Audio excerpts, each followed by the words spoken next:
detalhe que me faz coçar o queixo, literalmente, de curiosidade, é que quando a gente está lendo os evangelhos, todos os evangelhos, a gente percebe que os discípulos, eles viram Jesus andar mais corretamente do que qualquer outra pessoa, porque vamos combinar, quem é que andou em tanta honestidade, em tão bom caráter quanto Jesus? Ninguém nunca andou nesta terra como Jesus. Os discípulos viram isso com os próprios olhos, os discípulos assistiram Jesus curar o leproso, devolver a vista ao cego, ou então inaugurar a vista de um cego de nascença. Os discípulos viram Jesus ressuscitar os mortos.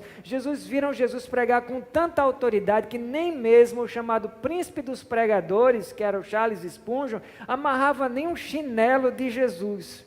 Agora, se Jesus dissesse para os discípulos assim: vocês podem me pedir que eu ensine para vocês qualquer coisa que vocês me viram fazer. Se vocês me pedirem para eu ensinar vocês a fazer qualquer coisa que vocês me viram fazer, o que é que vocês pediriam para que eu os ensinasse? E eu pergunto, o que é que você acha que seria muito lógico uma pessoa, não somente os discípulos, mas uma pessoa qualquer, pedir para Jesus ensinar? Qual seria o mais lógico?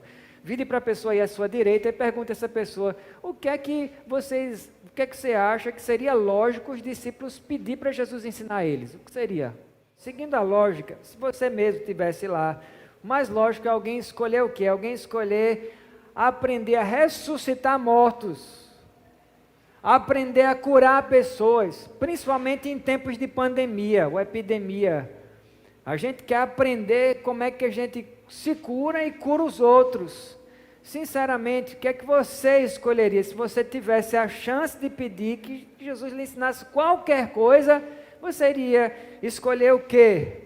Mas sabe o que é que os discípulos pediram a Jesus? Lá em Lucas 11:1, diz que certa vez, vendo Jesus orar, os discípulos ficaram tão boquiabertos com a forma que Jesus orava, que quando ele acabou, eles não se aguentaram, e com aquela maior cara de pidões que eles estavam, eles imploraram a Jesus, dizendo assim: Senhor, ensina-nos a orar. E Jesus atendeu o pedido deles, Jesus ensinou os discípulos a orar. E a verdade é que Jesus está disposto a ensinar qualquer pessoa que faça este pedido nesta noite. Se você, como os discípulos, é esta pessoa que quer aprender a orar, porque admite que até hoje, mesmo depois de décadas, anos de evangelho, ainda precisa aprender a orar direito ou melhor, ou orar de fato. Então Jesus, eu quero dizer para você que está disposto a lhe ensinar, assim como ele ensinou os discípulos a orar. Orando com poder é o tema da mensagem de Deus para você nesta noite. Eu quero convidar você a abrir sua Bíblia comigo na carta de Paulo aos Colossenses. A gente vai dar sequência à nossa série de pregações neste livro aqui de Colossenses, nessa carta. Vamos ainda no capítulo 1 e ler do verso 9 ao verso 11, na versão Almeida Revista e Atualizada. Se o pessoal da mídia tiver aí à disposição, vocês podem trocar da NVI para a ARA, se não tiver, não tem problema. O conteúdo é o mesmo. Quem achou diz amém? Quem não achou pode acompanhar aí do telão. Abra o seu coração para escutar o que diz a santa e santificadora palavra de Deus.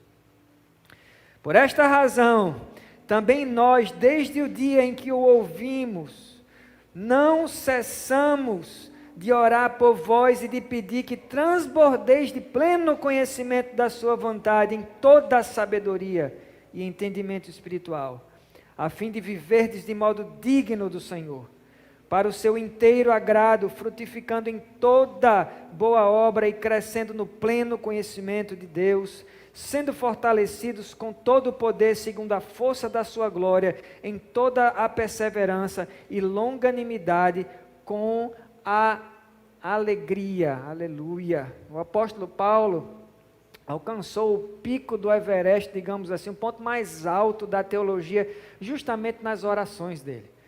Pense que as orações que Paulo fazia eram orações poderosas, abençoadas, e eu não tenho palavras para descrever. Não demorou muito para Paulo entender que de joelhos a gente alcança alturas que a gente não consegue alcançar de nenhuma outra forma, nem mesmo a bordo do foguete Atlas V, por exemplo. O teólogo escocês William Barclay, ele diz que nesse texto aqui que a gente acabou de ler, Paulo ensina mais sobre a essência da oração de petição, porque existem vários tipos de oração, mas a gente está tratando aqui da oração de petição, do que em qualquer outra parte do Novo Testamento. Então escute escute agora primeiro qual o alvo da oração. O nosso primeiro ponto vai aparecer aqui no telão, o alvo da oração. Paulo ora por conhecimento e poder, duas coisas, o que mesmo, gente? Conhecimento e poder, vamos repetir mais uma vez, conhecimento e poder, inclusive sob o risco de fazer um pedido redundante, porque conhecimento é poder. De certa forma, essas duas coisas são a mesma coisa, ou andam de mãos dadas. Conhecimento é poder. Paulo ora para que os cristãos de Colossos conheçam a vontade de Deus e recebam poder do céu para cumprir a vontade de Deus. Repare mais uma vez o que diz aqui a segunda parte do verso 9. Fala assim: não cessamos de orar por vós e de pedir que transbordeis do pleno conhecimento da sua vontade em toda a sabedoria e entendimento espiritual. O grande escritor e pensador cristão D.A. Carson, ele diz que a oração é o meio apontado por Deus para nos apropriarmos das bênçãos que são nossas em Cristo Jesus. Elas são nossas, elas estão lá, elas estão em algum lugar, estão nas regiões celestes, mas a gente tem que se apropriar da bênção. O que os pentecostais chamam de tomar posse, nas palavras de Paulo, nos apropriarmos das bênçãos que já são nossas em Cristo Jesus. Meu amado, minha amada, Deus não quer o povo dele pedindo pouco. Ele não quer que você peça pouco. Você crê, sim ou não? Deus não quer que você peça pouco, ao contrário do que alguém possa pensar, não existe o menor problema que você seja um pidão. Tem pessoas que se orgulham de orar muitas orações de agradecimento. Volta e meia alguém diz assim: pastor, eu estou vivendo uma temporada que eu não estou pedindo mais nada, eu só estou agradecendo. Por quê, meu irmão? Como se fosse pecado pedir a Deus. Ser um pidão de Deus não é pecado. O que você não pode fazer é pedir errado, mas pedir faz parte da dinâmica da oração e da expectativa de Deus. Tiago deixa isso claro para a gente, escrito com letras assim fluorescentes em Tiago 4 e 3, você pode anotar, não precisa abrir, mas anote para você ruminar neste verso depois. Tiago 4 e 3 que diz assim: pedis, alguns vão lembrar, e não recebeis, porque pedis mal, para o gastardes em vossos prazeres. Repare então que Deus não quer que você viva uma vida de penúria espiritual. Isso não é de Deus não. Penúria espiritual, escassez, de vazio, de insipidez, isso não é de Deus não. Ele quer que você seja pleno, mas não pleno de prazeres carnais, e sim pleno do conhecimento da vontade dEle. É por isso que Paulo ora a Deus rogando assim: Senhor, em nome de Jesus, faça os colossenses transbordarem da plenitude do conhecimento da Tua vontade, da plenitude da sabedoria, do entendimento espiritual. Essa é a oração de Paulo. Em outras palavras, você não pode andar confuso e sem resposta para perguntas muito importantes. Tem muitas perguntas que não podem calar, e mesmo que a gente tente calar, elas ficam reverberando, elas ficam ecoando, latejando na nossa mente. Perguntas como: qual o propósito da vida? Perguntas difíceis mesmo, mas muito importantes. Perguntas como: o que será que Deus quer de mim? Quantos aqui já se pegaram perguntando isso? Levante sua mão. O que será que Deus quer de mim? São perguntas que não dá para calar. Qual a agenda de Deus para mim neste dia? Você, quando acordou hoje de manhã, se perguntou? Qual a agenda de Deus? A gente geralmente acorda e a gente vai fazendo as coisas, vai descobrindo atabalhoadamente, descobrindo no susto. Ao passo que os eventos acontecem sem planejamento nenhum. Ou quando tem planejamento, o planejamento é de quem? Nós. Quantos de nós perguntamos hoje, assim que acordamos: Senhor, qual é a Tua agenda para mim neste dia? Perguntas como o Senhor espera que eu reaja a essa situação que eu estou vivendo? Por que eu faço parte dessa igreja que eu faço? Como eu posso servir melhor a casa e a causa de Deus? Porque eu continuo solteiro, Senhor, já faz tanto tempo.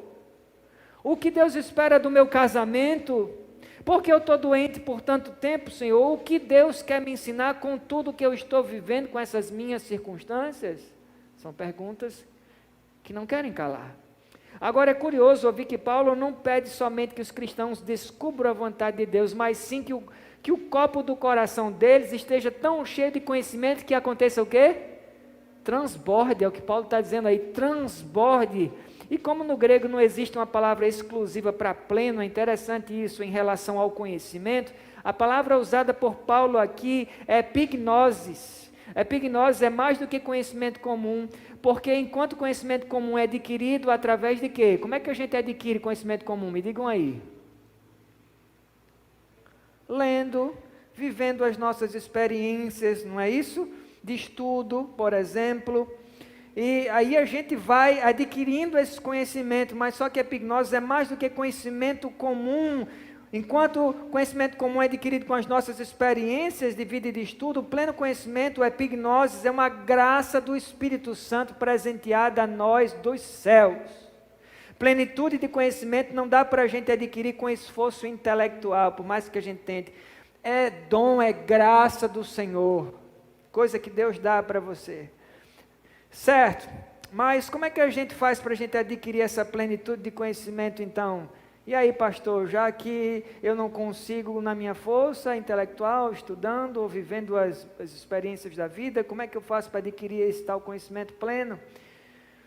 John Piper, ele diz que não é Deus que precisa crescer no nosso conhecimento, nós é que precisamos crescer no conhecimento dele. Se isso é verdade, então a conclusão inevitável que a gente faz é que o grande alvo da oração é conhecer plenamente a vontade de Deus. Vou repetir isso para você, na esperança de você não esquecer. O grande alvo da oração é conhecer plenamente o total, a plenitude da vontade de Deus. Ou seja, a oração se trata mais do que de nós ouvirmos a Deus do que Ele nos ouvir.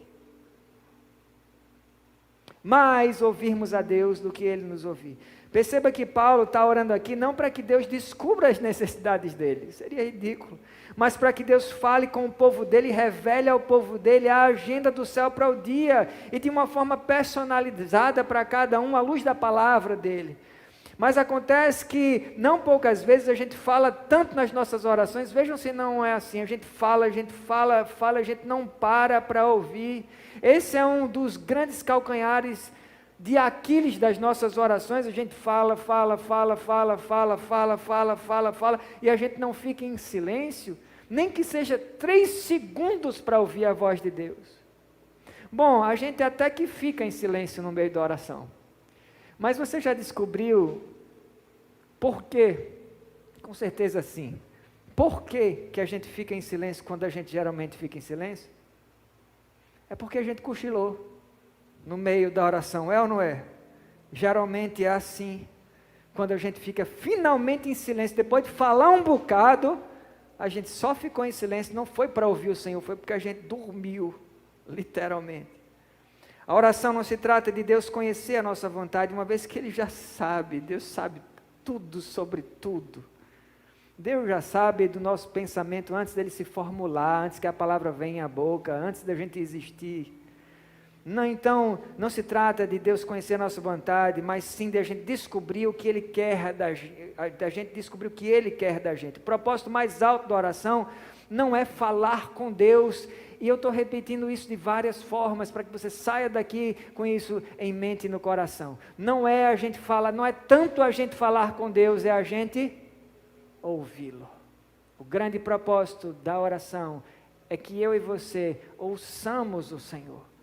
E isso só consegue quem entra na presença de Deus com o coração disposto a dizer a mesma coisa que uma vez falou o profeta Samuel, e você vai lembrar disso.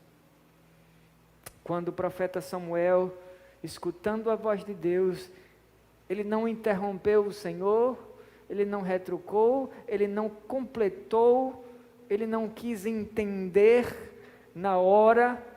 A única coisa o que ele estava ouvindo, o conteúdo da mensagem, ele não quis entender imediatamente. A única coisa que ele disse foi: fala, Senhor, porque o teu servo ouve. Será que você nessa noite pode dizer com essa mesma disposição de coração o que falou o profeta Samuel? Meu irmão, fala, Senhor, porque está aqui, Senhor, quem te ouve. Pode falar, Senhor, comigo, porque está aqui quem te ouve.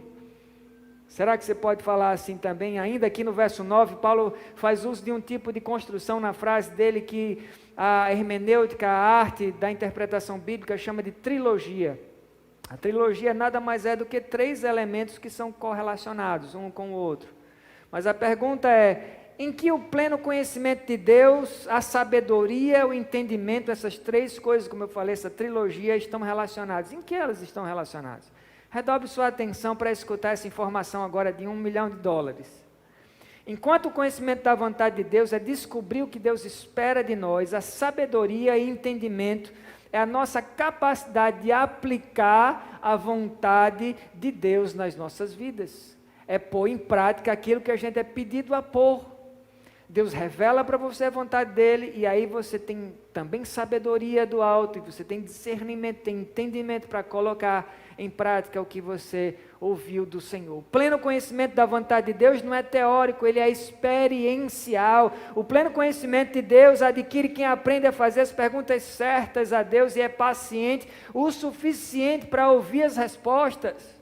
O pleno conhecimento de Deus adquire quem cede espaço para que Deus faça as perguntas, e algumas perguntas que Deus faz são perguntas inquietantes, você já percebeu? São perguntas duras, mas são perguntas necessárias. O pleno conhecimento de Deus adquire quem se torna um amigo tão íntimo de Deus, que assim como Moisés também é capaz de falar com Deus, como gente? Face a face. A Bíblia fala que Moisés falava assim, aliás, Deus falava com Moisés face a face, como quem fala com um amigo. Impressionante isso. E é triste constatar que às vezes a gente fica meio que como Absalão, a gente está morando dentro de Jerusalém, o rei está lá também em Jerusalém, mas a gente não consegue ver a face do rei, mesmo morando em Jerusalém. Agora eu não posso deixar de perguntar. Você diria que tem visto a face de Deus nas suas orações?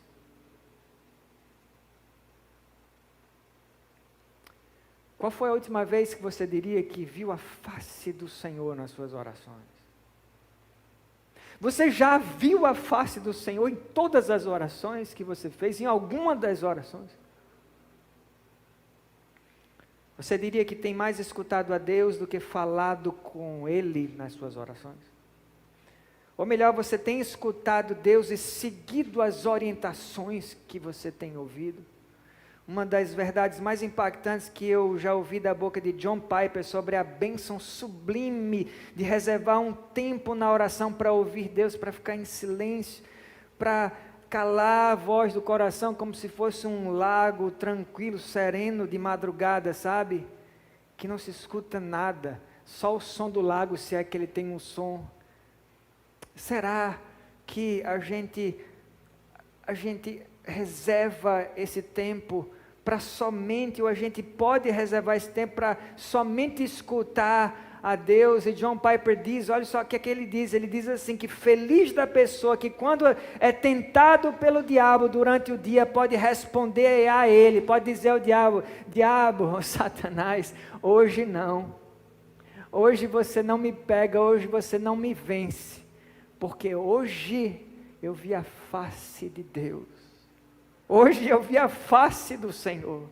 Ah, meu irmão, minha irmã, que em nome de Jesus você possa dizer o mesmo amanhã, quando você acordar, e depois de amanhã, e todos os dias da sua vida, porque o diabo vive ao seu derredor, esperando uma brecha. Hoje, com certeza, ele já lhe tentou, provavelmente você caiu, amanhã ele vai tentar de novo. E uma coisa boa a respeito do diabo, aliás, uma vantagem nossa contra ele, é que a bandeja dele é previsível.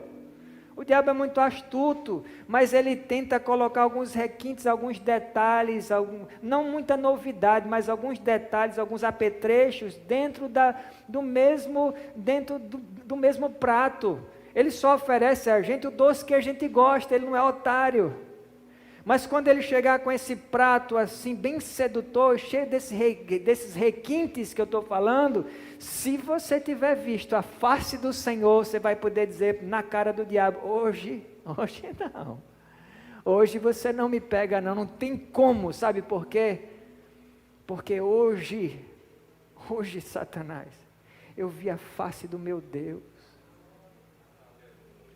Hoje eu vi a face do Senhor. É assim, meu amado, minha amada, que Moisés vencia, porque Moisés via a face do Senhor. Agora deixa eu lhe perguntar, Moisés via o rosto de Deus, era isso? Sim ou não? Sem chance. A Bíblia não se contradiz, a Bíblia diz, ninguém jamais viu o Senhor. Isso só pode ser uma metáfora para significar o seguinte: Moisés era tão íntimo do Senhor, que ele via a face do Senhor, e essa intimidade está disponível a mim e a você e a todos nós. O conhecimento da vontade de Deus também é dinâmico e é progressivo. Paulo deixa isso claro aos Colossos, aí na segunda parte do verso 10, quando ele diz aí, segunda parte do verso 10, crescendo no pleno conhecimento. Em outras palavras, ele está dizendo assim, não pense vocês que ninguém vai dormir e acordar pleno da vontade, do conhecimento da vontade de Deus.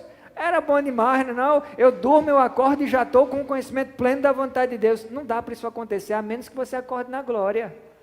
Aí sim, mas acordando nesse plano de existência, não é do dia para a noite. O conhecimento pleno de Deus não acontece como no filme Lucy, que talvez alguns de vocês viram aí, assistiram a esse filme, em que a personagem é capaz de adquirir uma super quantidade de conhecimento instantaneamente, no estalar de dedos.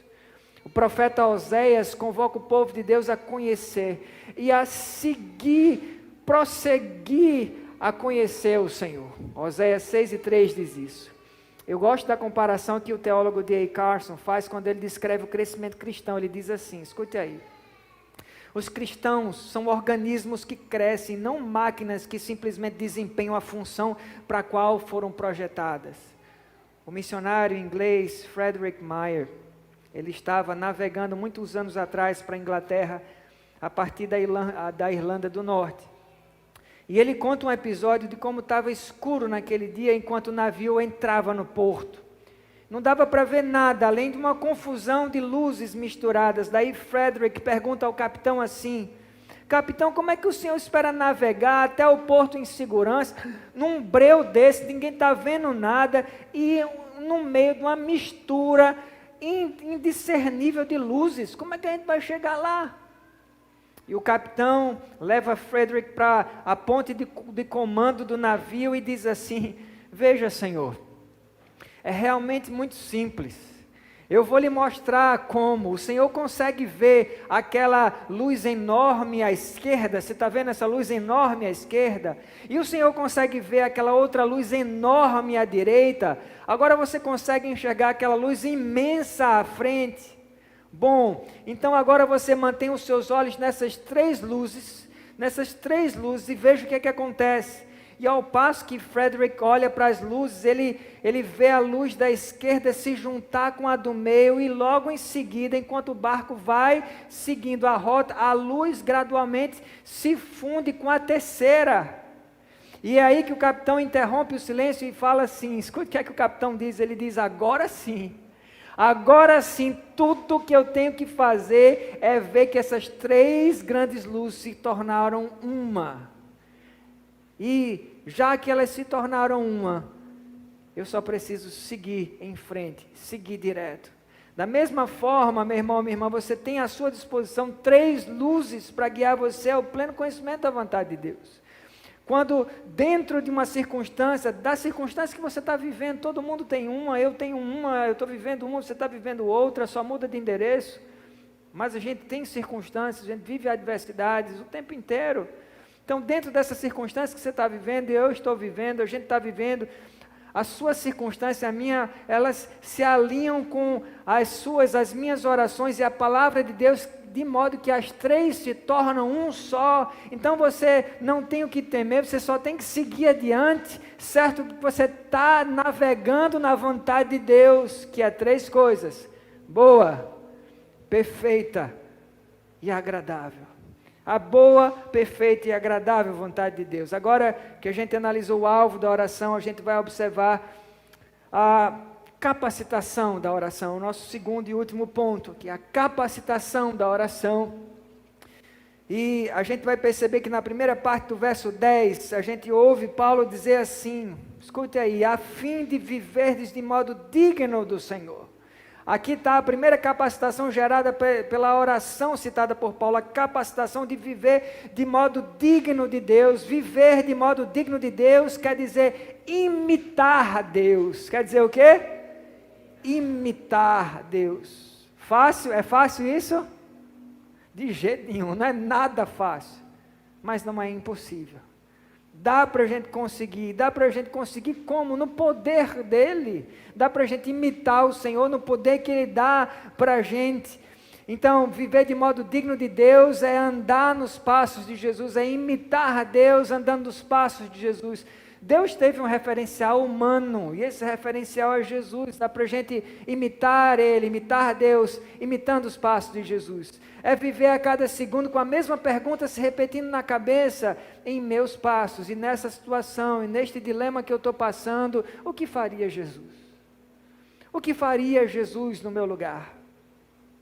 Um dos maiores teólogos do nosso tempo, o saudoso Dr. Shedd, já falecido, certa vez ele explicou que modo digno, essa expressão modo digno aqui de Paulo, traduz uma palavra relacionada com a balança. Interessante isso. O Shedd propõe que a gente imagine uma balança com 2 pratos. Esse tipo de balança que tem 2 pratos. E de um lado estão empilhadas as suas palavras, as suas atitudes e os seus pensamentos. Isso tem um peso. Imaginemos que isso tem um peso, e tem de fato. E do outro lado da balança estão empilhados os pensamentos, as palavras e as atitudes de Jesus.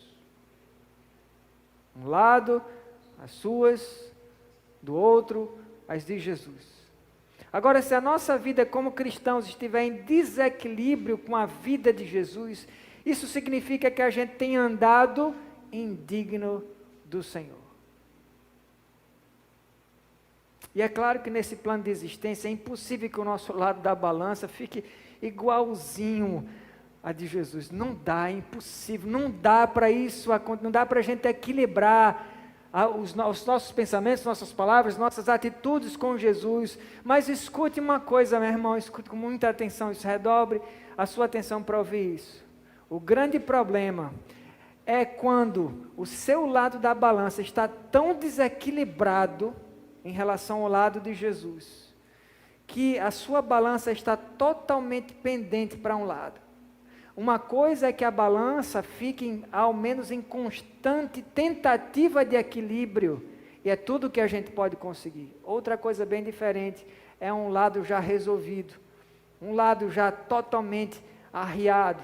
Tem alguma coisa errada quando isso acontece. Então a nossa guerra é para tentar manter essa balança o mais equilibrada possível. Isso vai resultar no que Paulo fala em outras palavras, na sequência do verso 10 aqui. Você vai frutificar no que você fizer, em tudo que você fizer. E você vai ser como a árvore plantada lá do Salmo 1, você lembra isso? Uma árvore junto a ribeiros de água, cujas folhas não murcham, e dá o seu fruto na estação apropriada, e tudo quanto fizer, prosperará.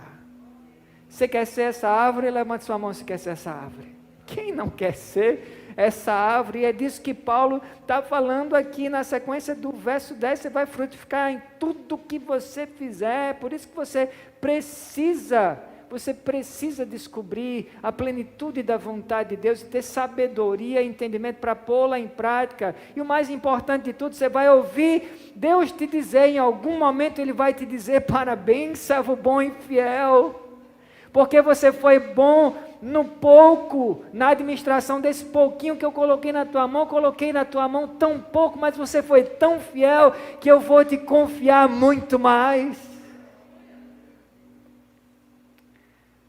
Deus quer lhe colocar sobre muito, e com isso, eu não quero diminuir a interpretação correta por trás dessa fala e dizer: Deus quer te dar muito dinheiro, não. Até porque, veja quanta gente pobre, quanta gente lascada existe no mundo, mas aí eu pergunto, a maior riqueza que existe no mundo é dinheiro, gente? Deus quer te pôr sobre o muito, e a gente diminui a interpretação sublime desse muito quando a gente diz: então eu vou prosperar valendo financeiramente, eu vou ter 2 apartamentos, 3 carros, eu vou viajar para Cancún nas férias.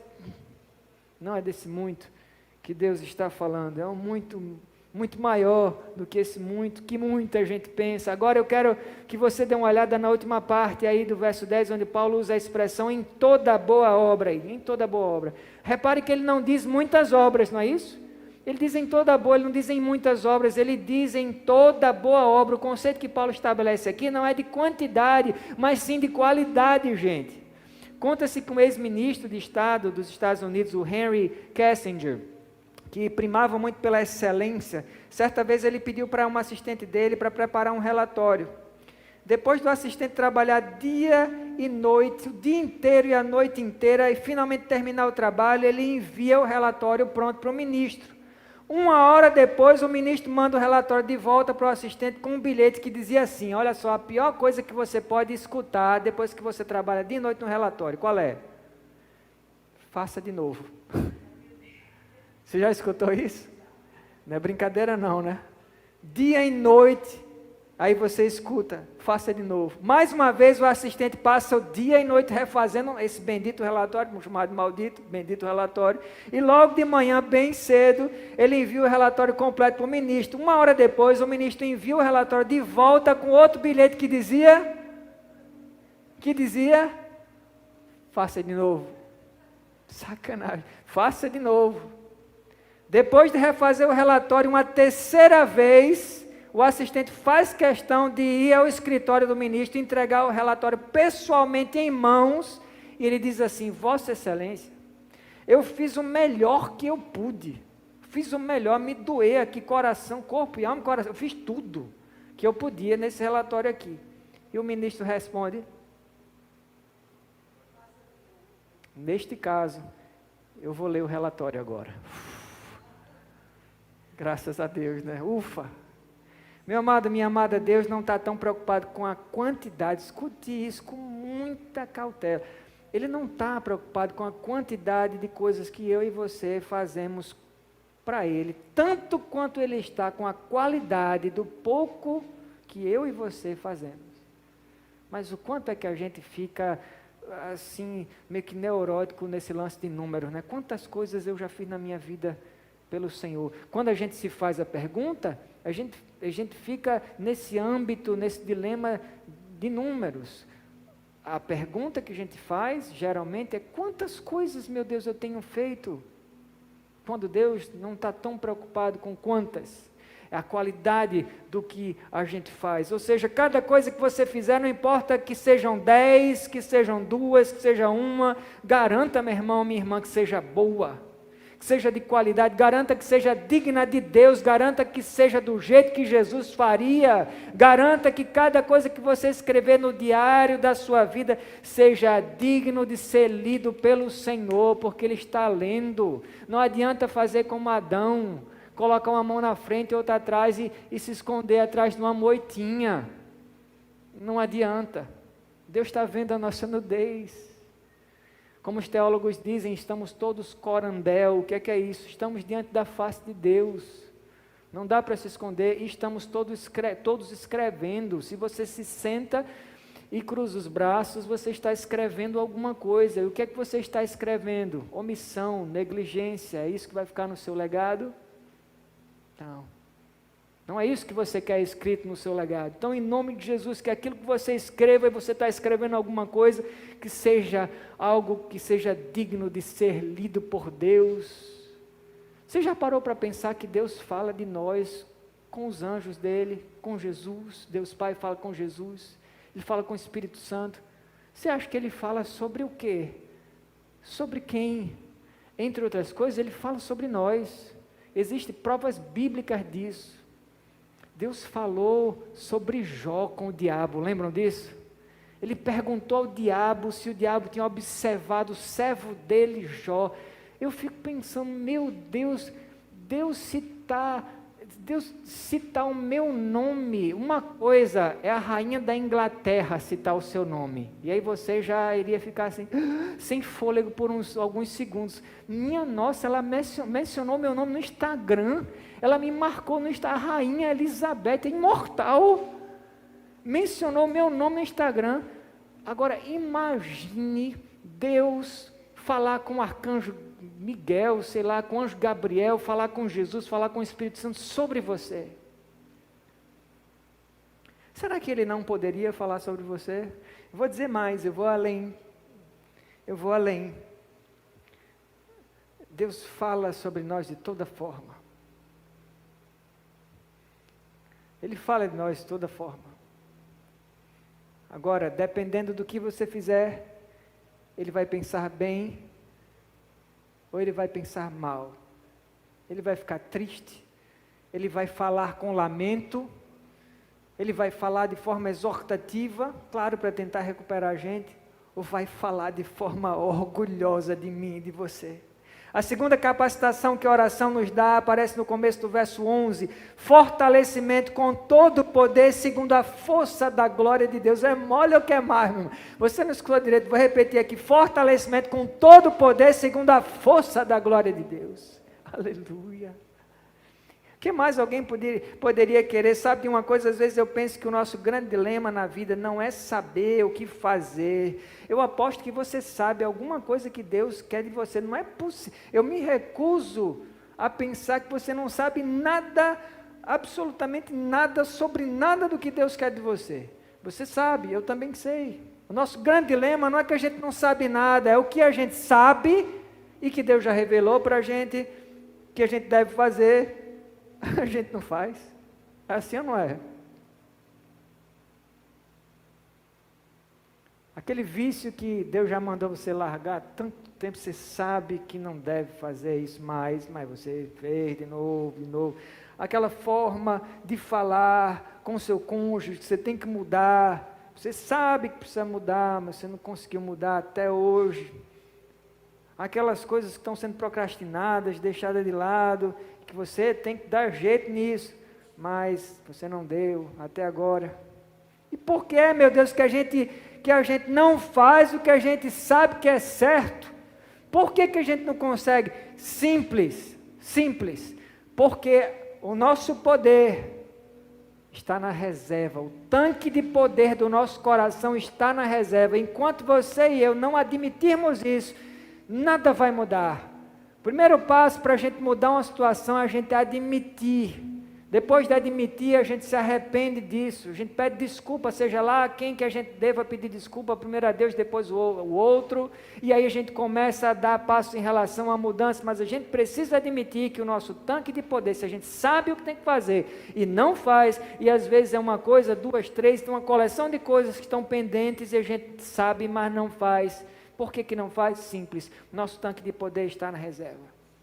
Eu não tenho dúvida nenhuma de que se Deus somente revelasse a vontade dele para a gente e dissesse como o refrão da música dos Titãs que você já ouviu, Marvin, agora é só você e não vai adiantar chorar. Quem já escutou essa música? Levante sua mão. Marvin, agora é só você. Imagina se Deus dissesse para mim e para você, Marvin, agora é só você. O bicho ia pegar. Se Deus dissesse para mim e para você, te vira, cara, tchau, já revelei a minha vontade, já fiz muito por você, você agora já sabe o que fazer, então te vira, Marvin, é contigo. Já pensou se Deus esticasse o braço dele por uma nuvem assim do céu, jogasse uma Bíblia bem pesada lá de cima para você segurar, e de repente você nem segura, cai na tua cabeça, você fica uns dias de coma, sobrevive, depois você vai ler a Bíblia e tentar discernir essa vontade, mas Ele não faz assim não. Deus não tem esse caráter, não tem nenhum perigo. Deus não é o tipo de pai que compra um quebra-cabeça de 1000 peças para um menino de 7 anos de idade, coloca na mão do menino e diz assim, eu quero ver se tu consegue. Deus não é esse tipo de pai. Ele é o tipo de pai que compra um quebra-cabeça para a idade do filho, ele senta com o filho, ele monta junto e nas partes mais difíceis ele chega junto e ele completa, entre outras coisas, sabe por quê? Para quê? Para que você saiba e eu saiba, todos nós saibamos a quem a glória é devida. Então fica tranquilo, Deus não somente revelou a vontade dele para mim e para você, Ele te dá poder para realizar essa vontade. para que no fim você possa levantar a cabeça e dizer: só Tu, Senhor, és Deus. Tu és Deus, Tu és o meu Deus, e o Teu poder me faz conseguir o que eu não consiga. Meu amado, minha amada, glorificado seja Deus, que não apenas revela a vontade dEle para nós, Ele dá poder para a gente cumprir. Glorificado seja o Senhor. A oração não somente revela o pleno conhecimento da vontade de Deus, mas o pleno poder também para realizá-la. É muita vontade, a plena vontade. Se a plena vontade, tem que ser o pleno poder. Eu não sei se você reparou na leitura do nosso texto, mas a noção de totalidade é tão importante para Deus, que em cada versículo, do verso 9, você vai reparar isso se você não reparou. Do verso 9 ao 11, a gente ouve Paulo usar as palavras pleno, todo e toda, e algumas delas estão repetidas aí. Veja que importância Paulo dá para a noção da totalidade: pleno, todo, toda. Deixa eu lhe fazer uma pergunta só por curiosidade. Você toparia comprar um apartamento bonito, confortável e com um ótimo preço, mas com um detalhe peculiar? Se prepare para ouvir o detalhe. Antes de vender o apartamento, o dono do apartamento fala para você: bom, é o seguinte, eu só vendo o apartamento com uma condição: um quarto aqui é meu, sempre vai ser meu, e eu quero criar porcos nesse quarto. Você faz o que você quiser com o resto do apartamento, mas esse quarto é meu, esqueça que ele existe, e eu vou criar porcos. Alguém topa? Quem topa? Ninguém topa, né? Ninguém topa, não importa se seja uma mansão, um apartamentaço em muro alto, não interessa, a gente não quer. Com essa condição, ninguém quer. Então eu pergunto agora, e essa é a parte que eu engulo seco, e você também fica à vontade para engolir seco. Você acha que Deus aceitaria de nós somente algumas partes do nosso coração? Você acha?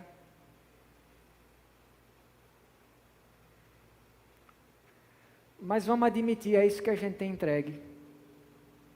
Eu te vendo, Senhor, o meu apartamento, mas tem um quarto que é só meu, e eu coloco nesse quarto o que eu quiser.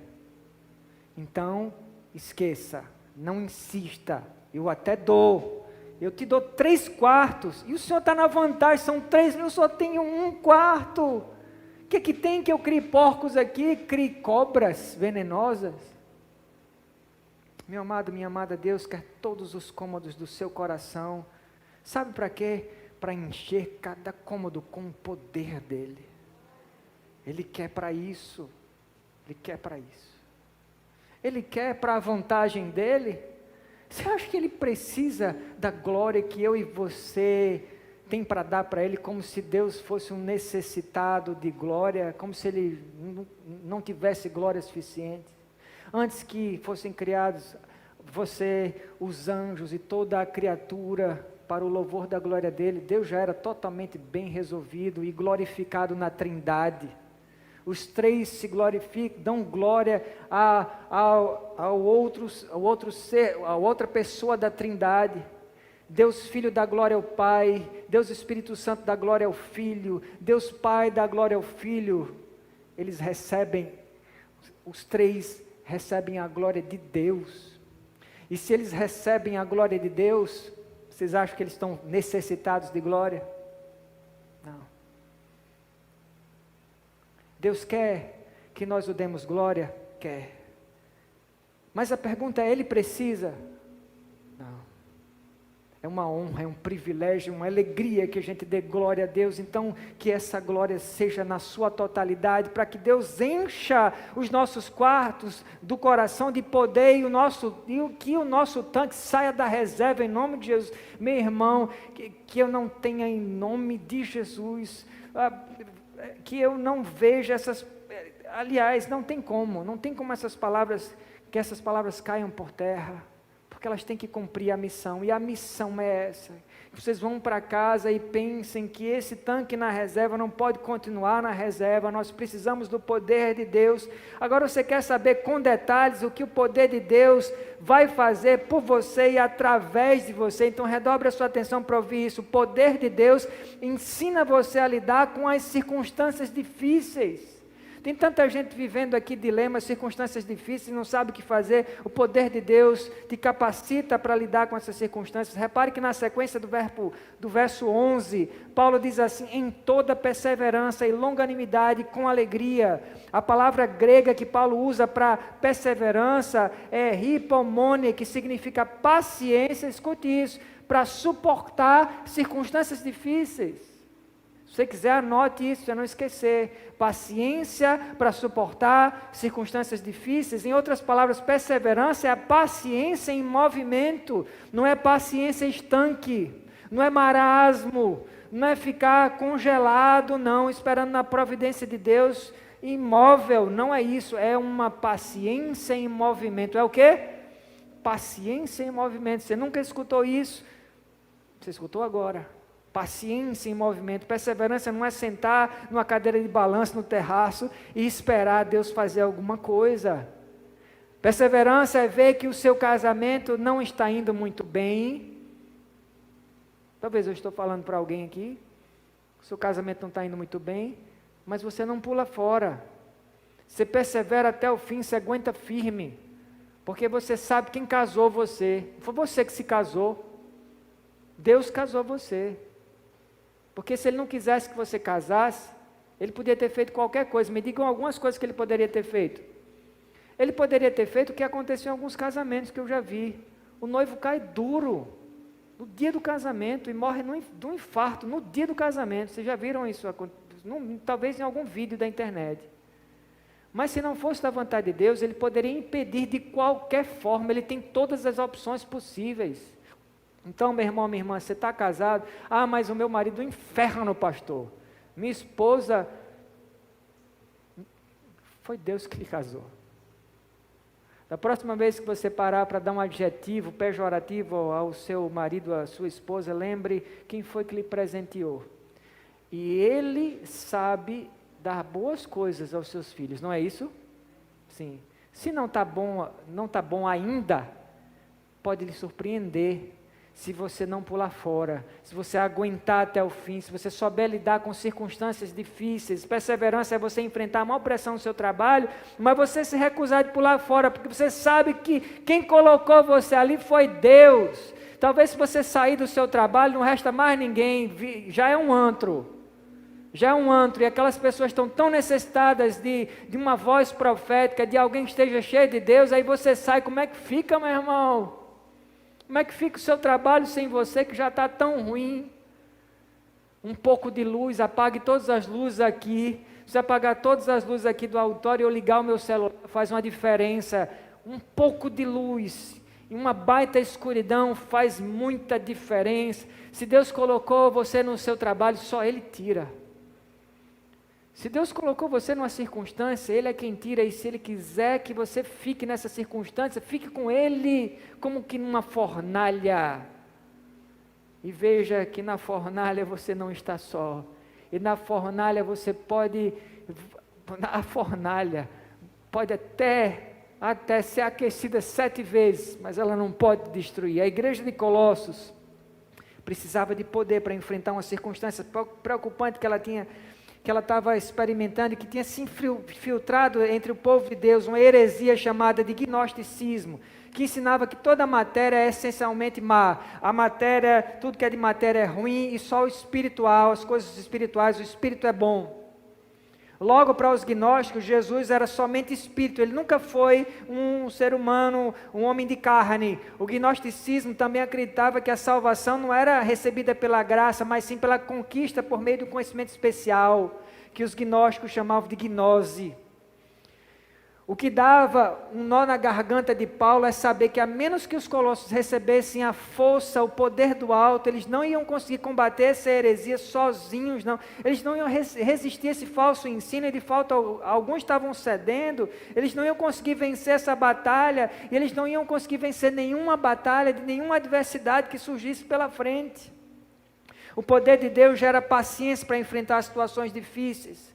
Quando a gente passa por dificuldade, é muito difícil a gente, na nossa própria força, não deixar escapar. Veja se não é assim. A gente deixa escapar uma reclamação, uma murmuração, a gente fica ansioso, a gente é pessimista. A gente só descobre muitas vezes que a gente é pessimista de verdade quando a gente está passando por uma situação bem difícil. Aliás, muitas vezes a gente até fica admirado com o quanto que a gente é pessimista no meio de uma situação difícil. Às vezes a coisa não está nem tão difícil assim. Não está nem tão difícil, e se alguém falar para o pessimista, assim, calma, analisa bem a situação, a coisa não está dando errado não, cara, se você pensar para olhar bem, a coisa não está dando errado não, e aí o pessimista responde, mas espera que vai dar, espera só que tu vai ver que vai dar errado, nem está dando errado, ou não, nem está dando tão errado assim, mas o pessimista já tem certeza, não sei como, que vai dar tudo errado. A única coisa que o pessimista faz é esperar. Esperar dar errado. Ele espera, mas ele só espera dar errado. Isso não é paciência, meu irmão, minha irmã. Isso não é paciência para esperar situações difíceis. Isso é pessimismo. João Crisóstomo, um dos maiores pregadores do quarto século, ele é apelidado de boca de ouro, ele disse que o poder de Deus nos dá a força para enfrentar situações difíceis, e a força e a fortaleza inexpugnável, o ponto que não se abala com as tormentas, e essa paciência que produz paz na guerra, é a paciência que produz calma na tempestade e segurança contra os complôs da vida. A outra coisa que o poder de Deus vai capacitar você, além de capacitar a lidar com situações difíceis, é te capacitar para lidar com pessoas difíceis. Se por um lado a gente tem situações difíceis para lidar, do outro nós temos também as pessoas difíceis com as quais a gente tem que lidar. A palavra longanimidade, que muitas vezes a gente lê e se pergunta, talvez você já leu essa palavra e se perguntou, o que é que significa mesmo longanimidade? Eu nunca uso essa palavra. Eu sei que é do dicionário português, mas eu não sei o que é isso. E talvez você já procurou no dicionário e até hoje você não sabe o que é longanimidade. Então escute aí. Vem do grego makriotímia. E fala da paciência para lidar com gente complicada.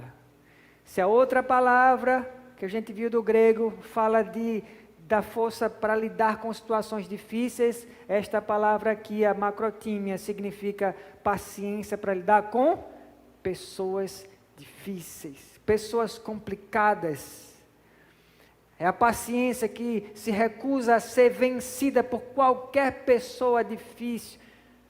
Não diga quem, mas somente levante a sua mão se você tem sido chamado por Deus para lidar com pelo menos uma pessoa difícil na sua vida. Levante sua mão. O pastor tem que levantar as duas.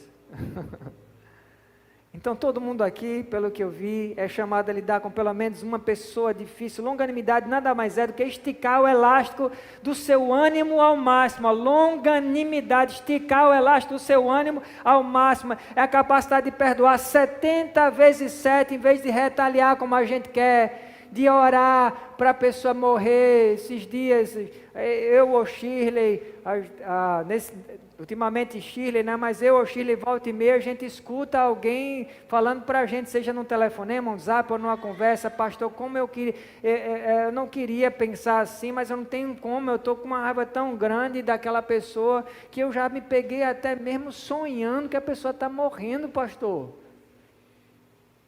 O meu coração fica desejando isso. Então a longanimidade é essa capacidade da gente perdoar muitas e muitas vezes, sem querer se vingar, é a capacidade sobrenatural de abençoar alguém que escute aí, ingrato, é implicante e é ácido com a gente, para não dizer o resto que só você sabe. Você é quem convive, né? Uma pessoa, o comentarista bíblico Warren Wiersbe, ele diz que longanimidade é o oposto de vingança. E vale lembrar que na mentalidade dos gregos, nos dias de Paulo, longanimidade não era uma virtude, não, era uma fraqueza. A virtude era se vingar. Houve um tempo em que se vingar era uma virtude. Pasmem, mas é verdade. Era uma virtude naquela época, e longanimidade era fraqueza. Hoje é coisa nobre, mas difícil de pôr em prática. O desafio se torna muito maior quando Paulo fecha o verso 11, convidando a gente a fazer tudo isso com alegria. Fala sério. Fala sério. Paulo convida a gente a fazer tudo isso, que vamos combinar, não é pouca coisa não. e fazer dando risada com alegria. Aí é que a vitória fica suada, meu amigo. Você já pensou andar em brasa com um sorriso no rosto? Gargalhando enquanto você anda na brasa? Já pensou? Porque há quem consiga, veja só, há quem consiga suportar, e eu conheço muita gente que consegue suportar situações difíceis e lidar com pessoas difíceis, mas sem alegria nenhuma. Eu tenho que admitir que muitas vezes acontece comigo, eu até consigo segurar a onda, eu consigo sem enlouquecer, eu consigo me manter são, pelo menos. Então, aí eu acho que eu estou lidando de uma forma madura, de uma forma espiritual, com uma situação difícil, mas eu passo por essa situação com uma cara fechada, carrancuda, sem alegria nenhuma do começo ao fim. Então, não é tão difícil passar pela situação complicada sem alegria. O pastor anglicano Charles Moller, ele disse que se a alegria cristã não se arraiga na terra do sofrimento, é frívola. A gente não pode esquecer que Paulo escreve essa carta aos Colossenses de dentro de uma prisão, é de onde o cara está escrevendo essa carta, e ele mais do que ninguém sabe cantar dentro da circunstância difícil, e por causa de pessoas difíceis. Você lembra disso que Paulo cantou na prisão, meu irmão? Ele cantou em uma circunstância difícil, por causa de pessoas difíceis. Então esse cara está habilitado a dizer a você e a mim que é possível estar numa situação nada boa, por causa de gente que também complica a vida da gente, e ainda assim cantar, ainda assim a gente achar um jeito de cantar. Conta as bênçãos, conta quantas são, todas vindas da divina mão, uma a uma, dize-as de uma vez, e hás de ver surpreso quanto Deus já fez. Meu pai algumas vezes tentou esse exercício aí, contar as bênçãos, são muitas. Eu duvido que você consiga contar todas. Você precisaria até do Espírito Santo para lembrar de todas elas. Todas vindas da divina mão. E essa alegria extracircunstancial, eu quero grifar essa palavra. Extracircunstancial, que não depende de circunstâncias, não é um sentimento que a gente cria, dando algum tipo de comando ao nosso cérebro. Meu irmão, desista. Tem gente aqui que faz uma força danada para mandar mensagens positivas ao cérebro, para tentar, na tentativa de agradar a Deus, gerando o sentimento certo, como se você fizesse isso com a sua química humana. Não é assim que funciona, não é você que cria essa paz, essa alegria, não. É Deus que te dá isso com o poder dele. Você está entendendo agora por que a gente precisa de poder? Porque se você for tentar sair da sua circunstância enviando pensamentos positivos ao seu cérebro, é melhor você ir para eventos coaches, palestras de pensamento positivo. Eles te ensinam essas técnicas. Por uns tempos vai funcionar, porque isso é um fator distrator. Você fica distraído do seu problema por uns tempos, mas você não resolve. O que resolve é você receber poder do alto, e isso você só consegue clamando. A alegria é fruto do Espírito Santo, não é comando mental. Então não adianta fazer força, não é meditação transcendental, não é isso. É força do Espírito Santo. Não muito antes de falecer, a Margarita Lasky, uma romancista de muito sucesso, ela disse a um repórter durante uma entrevista, ela disse: o que eu mais invejo em vocês cristãos é o seu perdão, porque eu não tenho ninguém para me perdoar. Eu não tenho ninguém que me perdoe. Karl Menninger, um psiquiatra famoso, ele disse que se ele conseguisse convencer os pacientes dele do hospital psiquiátrico que eles foram perdoados, se ele conseguisse convencer os pacientes que eles foram perdoados, 75% teriam alta no dia seguinte. 75%. Meu amado, minha amada, você pode não ser capaz de lidar com as situações difíceis, e nem com as pessoas difíceis. Você pode não ser capaz de se perdoar, você pode não ser capaz de perdoar quem muito feriu você, mas não se preocupe. Você tem um mediador entre você e Deus. entre você e pessoas difíceis, você e situações difíceis. Este é Emanuel, Deus conosco.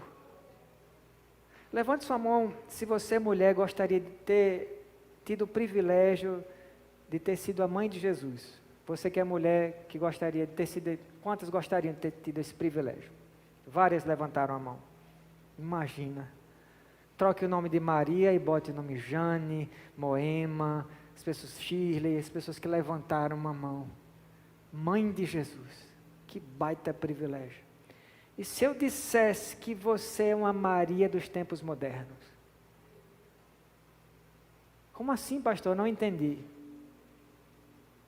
E se eu dissesse que você é uma Maria dos nossos dias? Melhor do que isso, Jesus era um feto no ventre de Maria, mas dentro do seu ser, Ele é o poder de Deus. Você está vendo a diferença? É diferente você ter Jesus como um feto no seu ventre e ter Ele como poder de Deus dentro de você. Porque dentro de você, como poder de Deus, Ele vai fazer isso mesmo que você não consegue. Tem alguma coisa que você não consegue fazer e eu também, mas Ele pode. Imagine $1 milhão sendo depositado na sua conta agora mesmo. Quem gostaria? Levante a mão. Você gostaria? $1 milhão. Moema levantou as duas, quase pegou no teto ali. $1 milhão sendo depositado na sua conta hoje mesmo. Qualquer pessoa que olhasse, tem gente, eu acho, que fez assim, botou na cabeça, tomar posse, assim, ó. Qualquer pessoa que olhasse para você, depois que você recebeu $1 milhão na sua conta, não iam ver nenhuma diferença em você. Ia ver alguma diferença em você? Nenhuma. Para essas pessoas, você ia ser exatamente o mesmo. Com uma diferença só, o seu sorriso é abestalhado. Você está o tempo todo assim, sorrindo. O que danado está acontecendo? As pessoas não param de sorrir. Talvez a única diferença ia ser o seu sorriso de abestalhação. Só que existe uma diferença muito maior em você, meu irmão, minha irmã. Com Deus em você, você tem $1 milhão de recursos que você não tinha antes.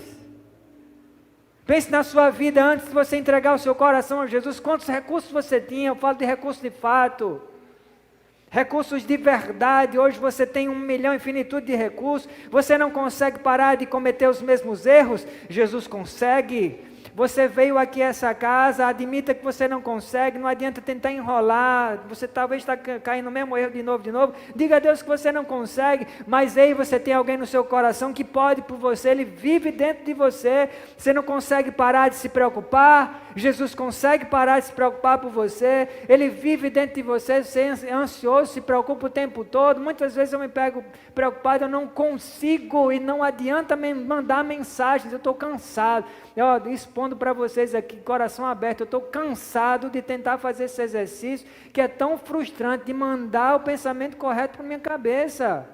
O que eu estou fazendo de uns tempos para cá, é assim, de mão dadas e clamando, e dizendo, Deus tem misericórdia, porque se não for o teu poder, Zé finir para mim, eu estou frito, é o teu poder ou nada. Então,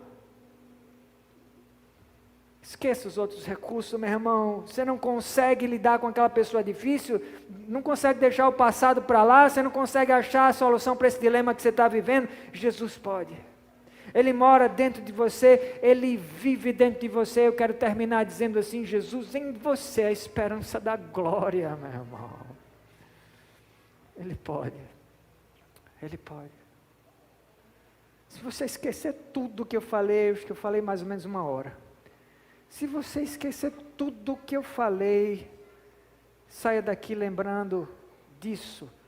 Jesus pode o que eu não consigo até agora e o que eu não acho, eu sei que eu não vou conseguir. Saia daqui tendo certeza de que você não consegue, seja honesto com você, não consegue, mas Jesus pode. Eu sou prova viva disso. Eu consegui coisas que Ele fez por mim. E eu fiz um trato com Ele. Eu disse, toda vez, Jesus, que o Senhor fizer uma coisa que eu tenho certeza que eu não posso, mas o Senhor pode, eu vou lembrar para sempre, eu vou testificar para sempre, eu vou glorificar para sempre. E eu vou sempre e sempre almejar que o Senhor multiplique muitas vezes essa coisa tão incrível, tão indescritível, e que faz a gente lembrar, entre outras coisas, primeiro que Ele é Deus, Deus do impossível, e Deus que se importa comigo, Deus que se importa com você.